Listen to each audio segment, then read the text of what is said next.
Assalamualaikum students, hope so you will all be fine. Today's the topic of discussion is enzymes. सबसे पहले enzymes के introduction को देख लेते हैं कि एंजाइम्स होते क्या हैं. बेसिकली एंजाइम्स बायोलॉजिकल कैटलिस्ट हैं. कैटलिस्ट क्या होते हैं?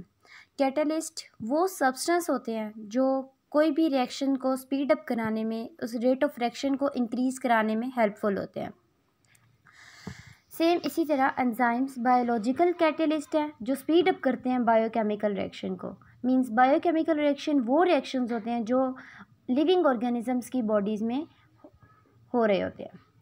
तो एंजाइम्स वो बायोलॉजिकल कैटलिस्ट हैं. मींस वो कैटलिस्ट हैं जो कि ऑर्गेनिजम्स, लिविंग ऑर्गेनिजम्स की बॉडी के अंदर यूज़ होते हैं, उनकी बॉडी के अंदर होने वाले केमिकल रिएक्शंस को स्पीड अप करने के लिए.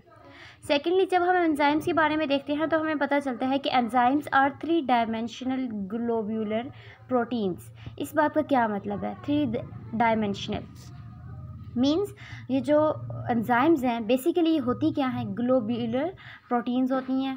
इनके आइदर टर्शियरी स्ट्रक्चर्स हैं या तो ये क्वाटर्नरी स्ट्रक्चर्स हैं. 3 डायमेंशनल होते हैं. 3D इनके स्ट्रक्चर्स होते हैं. ग्लोब्यूलर होते हैं मींस ये लिपटे हुए होते हैं एक दूसरे के साथ. सेम इसी तरह जिस तरह प्रोटीन के स्ट्रक्चर होते हैं, tertiary and quaternary. Some special RNA species also act as enzymes and are called ribozymes, e.g. hammerhead ribozyme. इसमें ये क्या कह रहे हैं कि एग्जाम्पल आ गई है यहाँ पे एंजाइम्स की कि कुछ स्पेशल RNA की स्पीशीज़ ऐसी होती हैं जो एज ए एंजाइम रिएक्ट करती हैं. मींस रिएक्शन को स्पीड अप करने में हेल्पफुल होती हैं. जब हम स्ट्रक्चर ऑफ एंजाइम के बारे में बात करें तो हमें पता चलता है कि एंजाइम वेरी स्पेसिफिक होते हैं. इनके स्ट्रक्चर को जब हम देखें, इनकी स्पेसिफिक बाइंडिंग साइट्स होती हैं, इनकी स्पेसिफिक एक्टिव साइट होती हैं.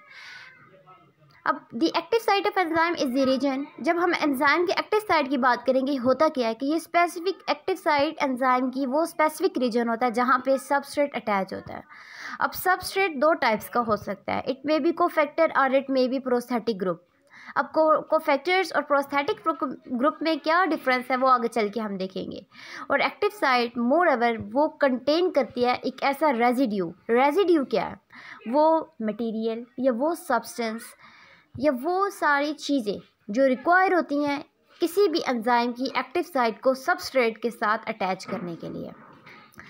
उसके बाद जब हम देखें तो पता चलता है कि active sites generally occupy less than 5% of the total surface area of enzyme.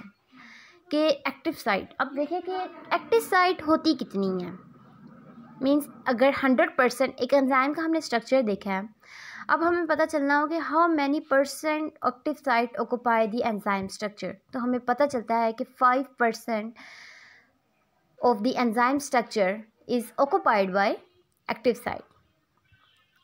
फिर एक्टिव साइट की जब हम शेप के बारे में बात करें तो हमें पता चलता है कि it is very specific in shape.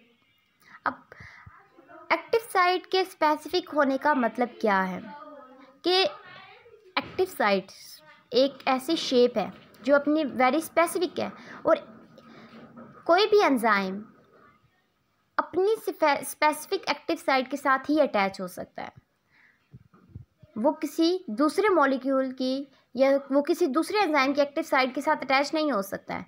Means अगर कोई सबस्ट्रेट है हम लोगों के पास जिसको अटैच होना है एंजाइम के साथ, एक्टिव साइट वो रीजन होगा जो सबस्ट्रेट को बाइंड करवाएगा उस एंजाइम के साथ.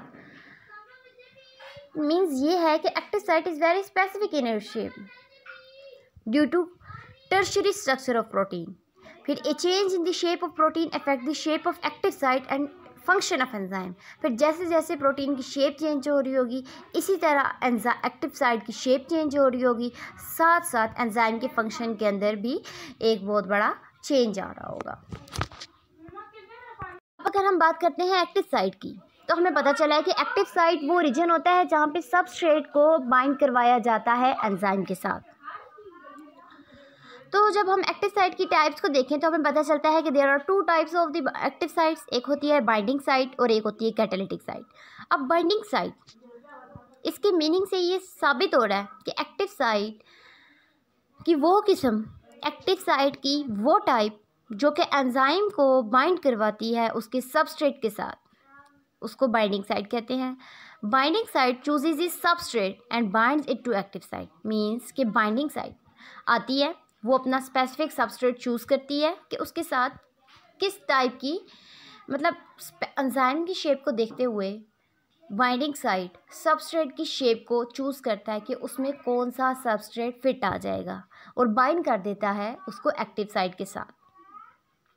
फिर जब हम कैटालिटिक साइट की बात करते हैं तो हमें पता चलता है कि it performs the catalytic action of enzyme, कि एंजाइम का कैटालिटिक एक्शन को ये परफॉर्म करता है। अब कैटालिटिक एक्शन क्या है? कैटालिटिक एक्शन वो एक्शन है, एंजाइम का वो एक्शन है जो कि रिएक्शन को स्पीड अप करने में हेल्पफुल होता है। Means catalytic site is a site that speeds up the reaction of enzyme.